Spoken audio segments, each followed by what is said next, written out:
त्यांचे चेहरे पाहिले ती ऐश्वर्या तर म्हणजे रडायलाच लागली होती. मी 2 मिनिटं जर केलं असतं ना ती संपली असते. पण रोकड्याचं हे झालं प्लेन खूपच तुला मज्जा आली ना? अरे सॉलिड मजा आली सॉलिड. आपण सारखं तुला कळलं का मी आजपर्यंतच्या माझ्या आयुष्यात म्हणजे खोटं नाही बरं का आजपर्यंतच्या आयुष्यात पहिल्यांदा ताप मारलेली एवढी मोठी ताप मला फारच भारी वाटतं. हे पण सगळं हे तुझ्यामुळे झालं.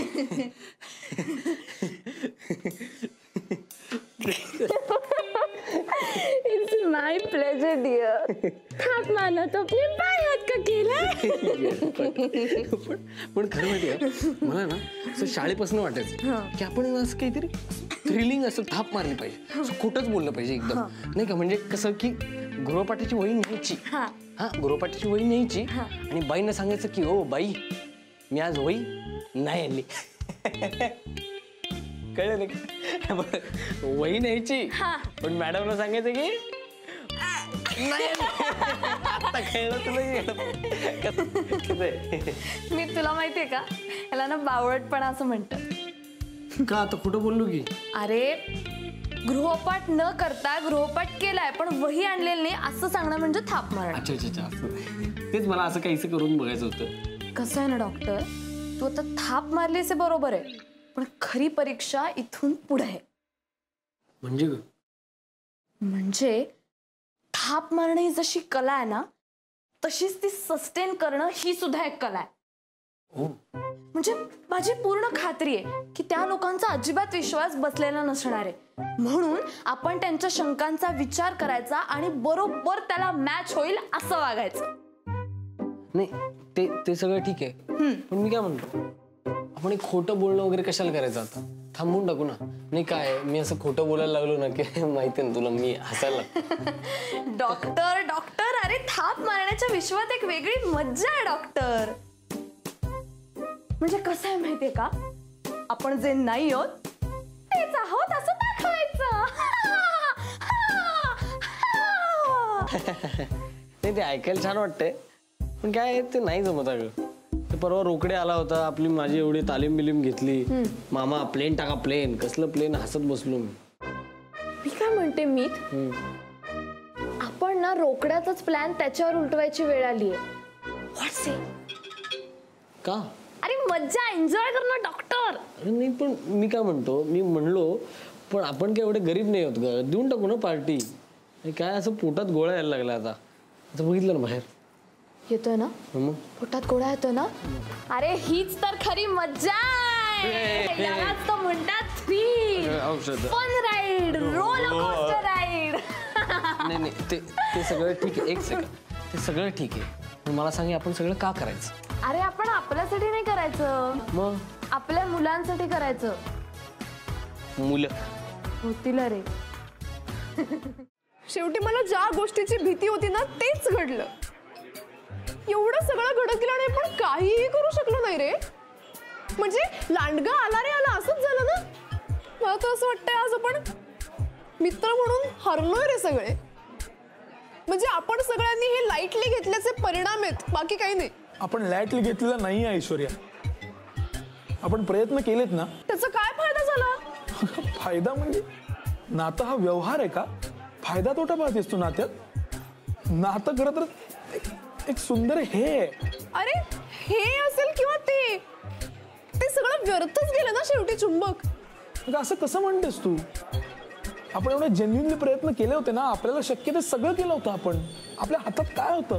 चुंबक ब्रेकअप झालंच ना रे शेवटी. मी तुला एक सांगू ज्या प्रयत्नांना यश येत नाही ना त्या प्रयत्नांचा काहीही उपयोग नसतो रे. ती फक्त आपण आपल्या हरलेल्या मनाला दिलेली समजूत असते बास. त्याच्यानंतर बक्षिसासारखी एका पुस्तकात वाचलं मी. झालं तुझं. नाही झालंय माझं. कारण प्रश्न फक्त त्या दोघांचा नाहीये त्यांच्याशी निगडीत प्रत्येक व्यक्तीचा हा प्रश्न आहे.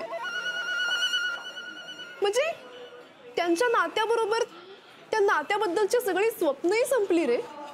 एखाद्या चिवताईचं घरटं वाहून गेलं की तिला कसं वाटेल, तसं वाटतं आता मला. म्हणजे मला माहितीये की त्या दोघांना आता खूप वाईट वाटत असेल आणि आपल्या समोर ते आनंदी असल्याचं नाटक करत असतील, पण आतून ते रडतायत रे आदिल. आय नो, रडतायत ते आतून. ऐश्वर्या, तुला नातं म्हणजे काय सांगू जरा.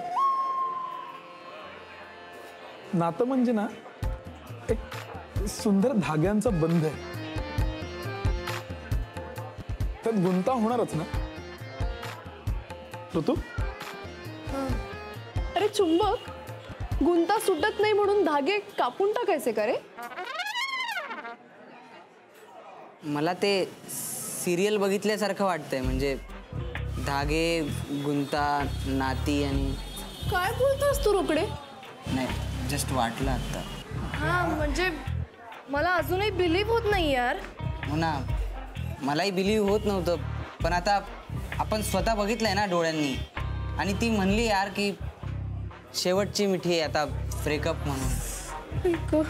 I can't imagine Saumitra without Maitreyi और even Maitreyi without Saumitra. It's impossible. ते असे दुसऱ्यांच्या प्रेमात कसे काय पडू शकतात? असं काय यार, पडू शकतात ना, एवढं काय. त्यांचं प्रेम असं शालो नव्हतं. शॅलो म्हणजे? आय नो उखळ. उथळ. हा ऑलमोस्ट तेच. ऑलमोस्ट तेच, फक्त थोडस उथळ. उथळ उथळ उथळ म्हणजे असं वाटेल तेव्हा ब्रेकअप करणं आणि दुसऱ्याच्या प्रेमात पडणं. दिस इज अनफेअर. ताई, आता सगळं फास्ट झालंय. पण रोकडे, हे बघ, असं ब्रेकअप करून जेन्युअनली दुसऱ्याच्या प्रेमात पडणं इट्स इम्पॉसिबल. आणि जर तसं झालं ना तर त्यांचं मुंबई पुणे मुंबई पार्ट 2 सारखं होईल. म्हणजे ते काय मुंबई पुणे अपडाऊन ट्रिपा मारतील की काय?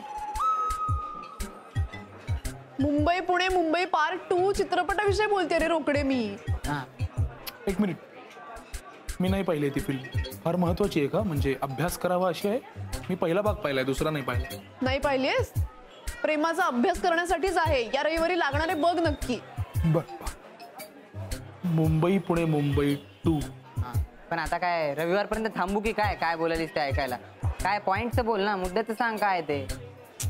हे बघ, चित्रपटात असं दाखवलंय की मुंबई आणि पुणे यांचं लग्न ठरलेलं असतं, पण मध्येच मुंबईचा जुना प्रियकर तिच्या आयुष्यात येतो पुन्हा, आणि मग तिला कळत नाही आपलं नक्की प्रेम पुण्यावर आहे की मुंबईवर. असा चित्रपट येतो. परंतु आपल्या इथे फक्त मुंबई पुण्याच्या प्रेमात नाही पडली, तर पुणे देखील मुंबईच्या प्रेमात आहे ना.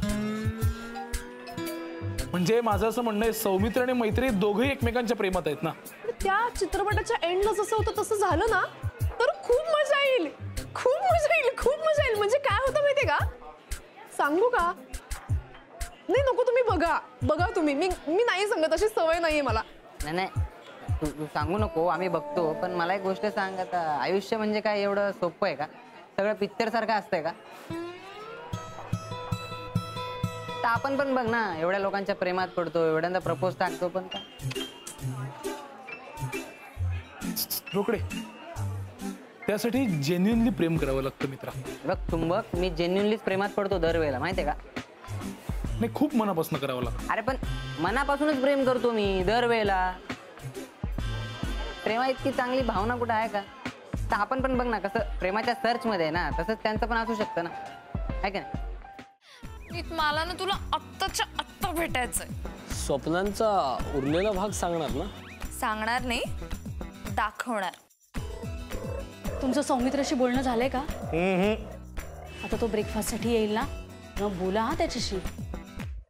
मी काय करू डॉक्टर? डॉक्टर, मला शरीरात काय होतंय मला कळतच नाही हो. हा कुठला ज्वर आहे डॉक्टर? मला प्लीज बरं करा डॉक्टर, मला प्लीज बरं करा. प्लीज बरं करा डॉक्टर, मला प्लीज बरं करा. प्लीज प्लीज प्लीज मला बरं करा डॉक्टर.